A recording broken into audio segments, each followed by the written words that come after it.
Boa tarde a todos. Eu não vou falar muito especificamente sobre o orçamento, eu vou falar sobre uma grande omissão do orçamento, que é sobre a questão do desenvolvimento económico. E vou começar no enquadramento macroeconómico sobre a conjuntura externa. E a conjuntura externa que nós vivemos neste momento é especialmente favorável. Portanto, o país tem a obrigação de crescer de forma bastante, tinha a obrigação de estar a crescer bastante, porque a conjuntura externa é especialmente favorável. Temos a economia americana já a recuperar, já há bastante tempo, da crise de 2007-2008. A zona do euro está finalmente a recuperar, a crescer de forma mais significativa, mas ainda com dificuldade em recuperar da crise de 2008. O BCE anunciou muito recentemente que vai adiar o fim da expansão quantitativa, o que significa que vamos ter taxas de juros mais baixas durante mais tempo.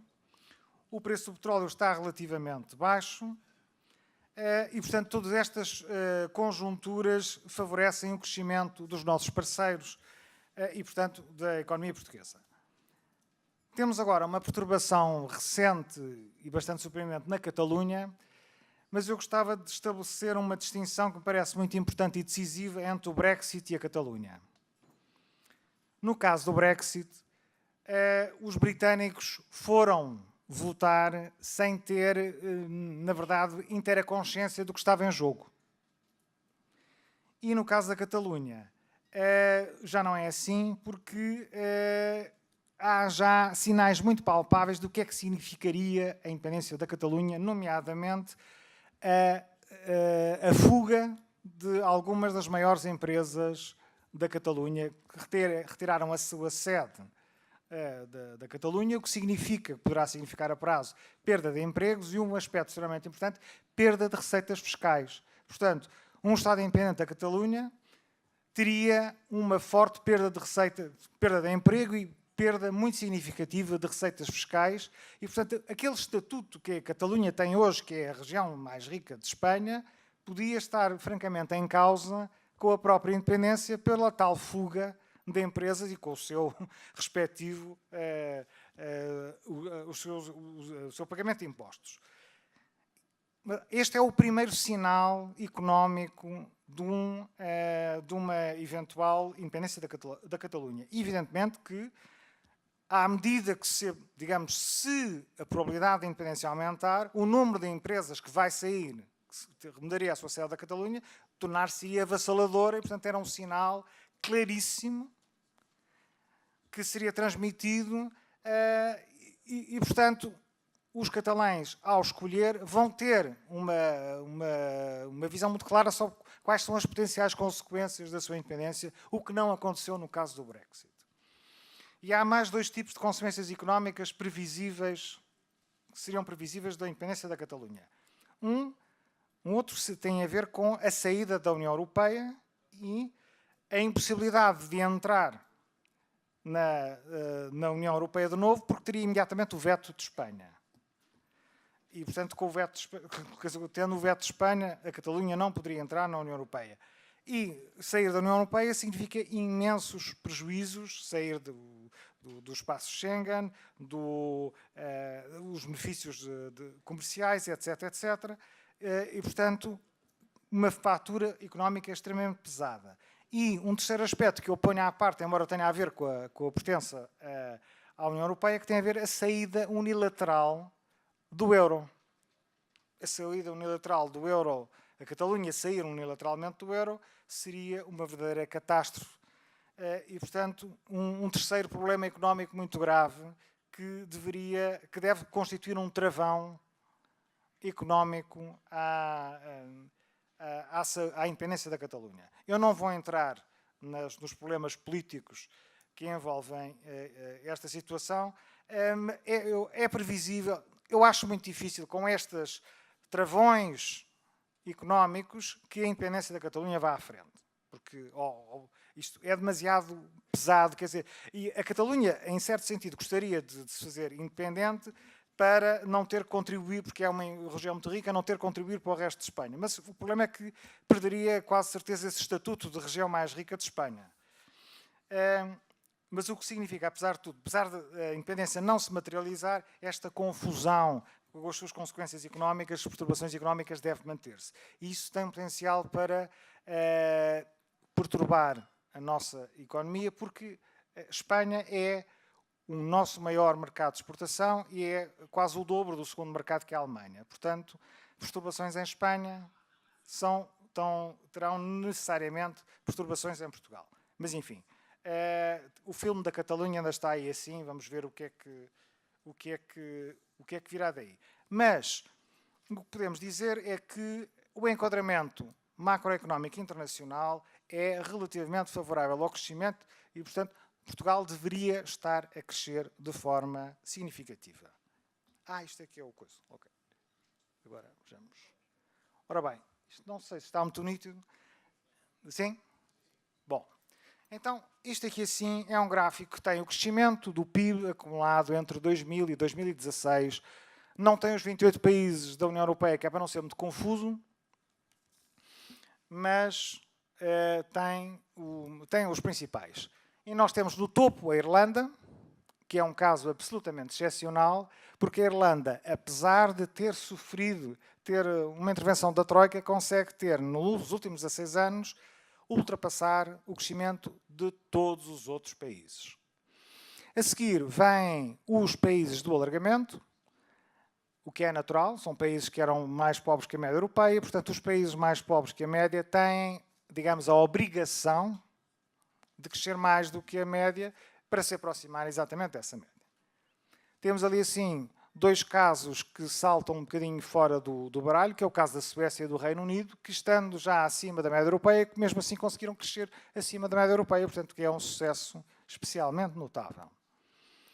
O caso de Espanha não é especialmente notável, cresceu ligeiramente acima da média europeia, como era suposto, porque é um país que ainda está a convergir para a média.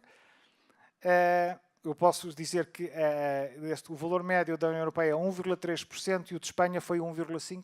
Portanto, a Espanha cresceu neste período 2 décimas acima da média europeia, o que é um bocadinho melhor que a média, mas também é uma coisinha de nada acima da média.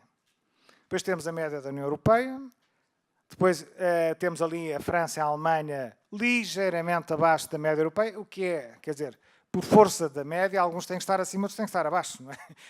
E com aquelas duas grandes economias são grandes e desenvolvidas, portanto, é natural que cresçam um pouco abaixo da média. E depois temos os três países que estão em último lugar, Portugal, Itália e a Grécia. Itália é um país que, estando abaixo, próximo da média europeia, já não tem a obrigação de se aproximar da média europeia, portanto, é um péssimo indicador, mas Portugal e a Grécia são dois países que estão claramente abaixo da média europeia em termos do rendimento per capita, e por isso tinham a obrigação de estar do lado de cima da média. Portugal e a Grécia tinham a obrigação de estar do lado de cima da média, por todas as razões e mais algumas, nomeadamente por receberem fundos europeus para convergir com a média. Portanto, Portugal e a Grécia estarem abaixo da média é muito grave. O caso da Grécia. A Grécia, até à crise de 2008, até estava a crescer acima da média. É claro, estava a crescer com base em efeitos não sustentáveis, como os Jogos Olímpicos, o novo aeroporto internacional de Atenas, etc. Já gastei 15? Ok. Peço desculpa. Mas Portugal não. Portugal tem um trajeto sustentado de não convergir com a União Europeia há 16 anos. E as raízes deste mau desempenho encontram-se na alteração de política económica em 95, com o governo de Guterres, que esqueceu o crescimento baseado nas exportações e passou para a procura interna. E qual foi o efeito desta mudança de política económica que o governo de António Costa quis replicar? Foi a estagnação económica. Portugal ainda foi abrandando o potencial de crescimento na segunda metade dos anos 90 e depois, a partir do ano 2000, foi o desastre. E uma explosão do endividamento externo. em 1995, a dívida externa era 8% do PIB, ou seja, praticamente não era insignificante, era uma coisa completamente insignificante. E em 2011 tinha atingido 110% do PIB, o que é uma anormalidade total e completa que só dentro do euro seria permitido. Nós, nestes anos de péssimo crescimento, tínhamos déficits externos da ordem dos 10% do PIB. Ora, fora da zona do euro, um déficit externo de 10% do PIB é a direita FMI na certa. E nós tínhamos, todos os anos, sucessivamente, déficits externos de 10% do PIB. E, portanto, é absolutamente extraordinário que uma estratégia económica baseada na procura interna, que teve os mais desastrosos consequências económicas, que é estagnação económica, endividamento externo galopante, uma estratégia económica que já se provou totalmente errada, tenha sido ensaiada por este novo governo de António Costa. É uma coisa absolutamente extraordinária, como é que uma asneira tão grande, como é que é possível querer repetir uma asneira tão grande. Felizmente, o governo viu que isso não funcionava e, sem ter declarado que tinha mudado de estratégia económica, na prática, é isso que tem feito e tem apostado mais nas exportações.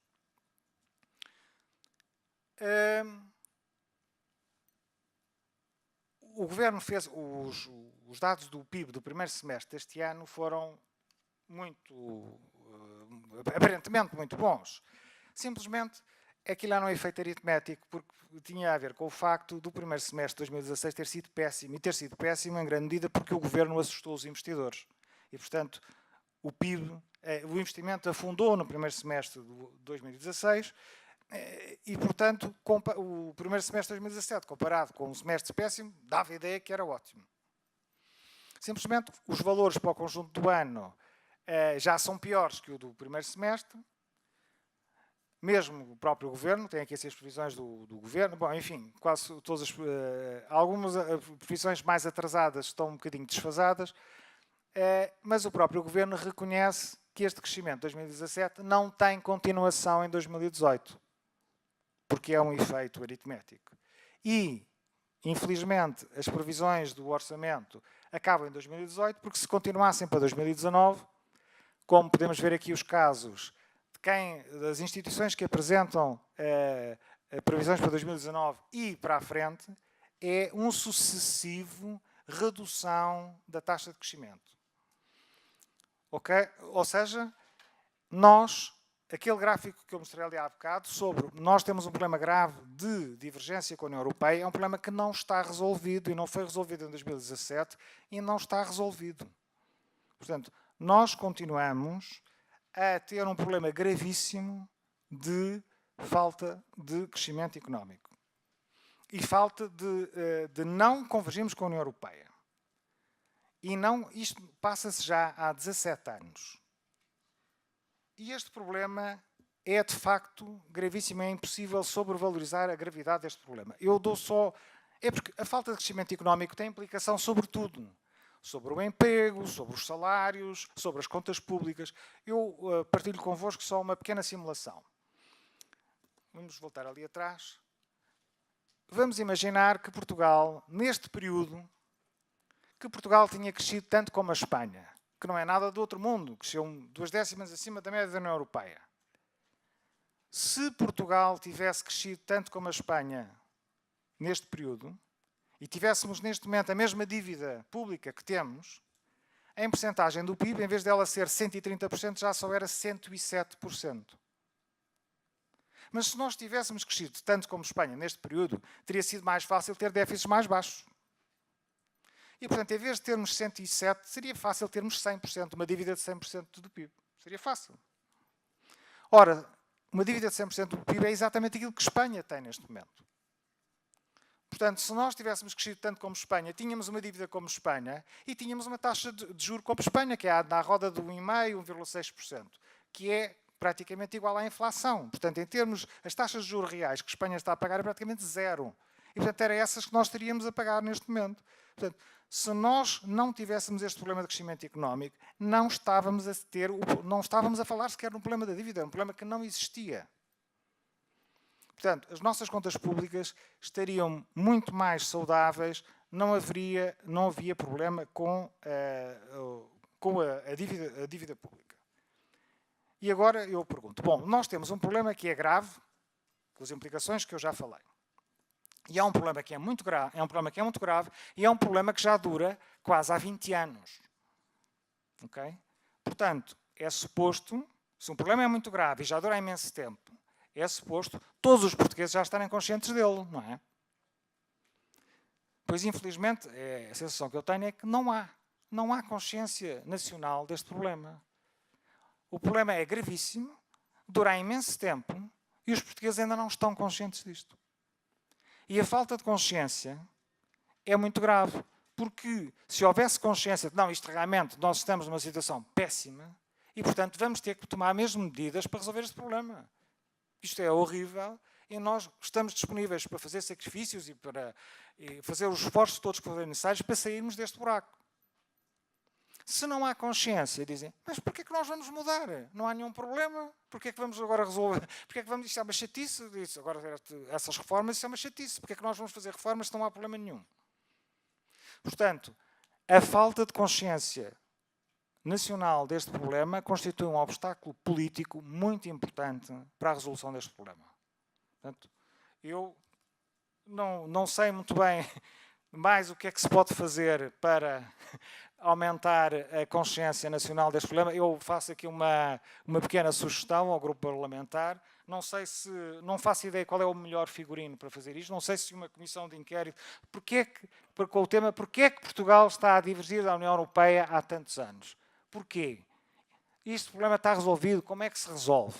Não sei qual é o formato que se possa dar, mas isto é um problema que a Comissão de Inquérito do BES, a Caixa de Depósitos, isto é uma coisa que afeta algumas pessoas. Agora, a falta de crescimento afeta 10 milhões de portugueses. Não há nenhum problema que seja mais lato e mais abrangente do que a falta de crescimento económico. Bom, mas eu deixo a sugestão no ar. O grupo parlamentar logo decide qual será o melhor formato de abordar esta questão. Isto tem implicações. Nós fizemos algumas simulações em relação a isto, sobre sobre o impacto sobre o emprego, sobre os salários, sobre as contas públicas, etc. Não crescer é muito grave a todos os níveis. Portanto, deixo a sugestão o grupo parlamentar que decida o que será melhor fazer. Bom, bom, nós temos um problema de falta de crescimento, temos um problema de falta de poupança, temos um problema de falta de investimento, temos um investimento que não é sequer suficiente para compensar o desgaste do material, já desde 2012 que se passa isto, e, portanto, temos uma dívida externa muito elevada e quase toda ela financeira, o que significa que e aqui é importante fazer a distinção entre a Irlanda. A Irlanda tem muito investimento estrangeiro, mas é investimento em fábricas, em escritórios, em equipamento, e, portanto, é investimento que muito dificilmente sai da Irlanda. Portugal tem, sobretudo, o investimento estrangeiro é financeiro, e, portanto, há um salto qualquer, uma dificuldade qualquer, e há uma fuga muito rápida. Portanto, nós estamos muito dependentes no montante de investimento estrangeiro e, sobretudo, o facto de ser financeiro torna-nos especialmente vulneráveis. Portanto, se nós pudéssemos trocar algum desse investimento por investimento direto, termos auto-Europas em vez de termos dívida externa, seria absolutamente excelente. Aliás, se nós tivéssemos mantido aquela preocupação de angariar a auto-Europa, como é que seria o país se nós tivéssemos angariado uma auto-Europa de 5 em 5 anos? Seria completamente diferente hoje daquilo que é. Mas, portanto, nós precisamos de atrair investimento direto estrangeiro. Bom, aqui assim está uma lista do Fórum Económico Mundial de quais são os obstáculos ao investimento enfrentados pelos investidores estrangeiros. Quem diz investidores estrangeiros diz necessariamente investidores nacionais, porque se isto é mau para os estrangeiros, também é para os nacionais. O ano passado, o pior obstáculo era a taxa de imposto. Este ano, o problema da taxa de imposto até se agravou. O problema é que a burocracia ultrapassou a taxa de imposto como o principal obstáculo e, portanto, Isto não é que o problema da taxa de imposto seja menor, um problema menor. O problema é que foi ultrapassado pela burocracia estatal. Portanto, nós aqui assim temos, basicamente, nós queremos crescer mais, precisamos de atrair investimento estrangeiro. O que é preciso resolver para atrair investimento estrangeiro? Está aqui assim a lista. Está a lista das medidas a tomar, feita pelo Fórum Económico Mundial. Há outras listas, por exemplo, do Banco Mundial, o Doing Business, etc, etc. Mas os problemas estão já bastante diagnosticados e o que é preciso resolver, o que é preciso fazer para os resolver está relativamente definido. Portanto, é isto. Estes são os obstáculos que é preciso resolver. Dando as pessoas terem consciência do problema gravíssimo que nós temos, conseguir um mandato político para resolver fazer estas reformas. E nós temos, no Fórum para a Competitividade, fizemos peço desculpa. Isto agora saltou. Temos ok. Publicámos em junho o conjunto de trabalho de 8 grupos de trabalho setoriais sobre um conjunto de propostas para o crescimento económico. A apresentação vai ser divulgada por todos, portanto não precisam estar a tomar nota do link, vão receber certamente o link. E, portanto, nós temos aqui assim, é um documento com 160 páginas, com um relatório de síntese inicial e depois 8 relatórios setoriais. Portanto, nós temos aqui assim um conjunto de propostas que o PSD depois pode ir lá colher ideias do que... porque a ideia deste trabalho é pôr o país a crescer 3% ao ano. Não é 1,5%, é 3% ao ano. E, portanto, há aqui assim um conjunto de propostas que é, digamos, o contributo da sociedade civil para resolver este nosso problema que já leva quase 2 décadas e, segundo o FMI, está aí para ficar. Se nós não fizermos nada, o futuro é continuar a divergir da Europa, quando deveria ser exatamente o oposto.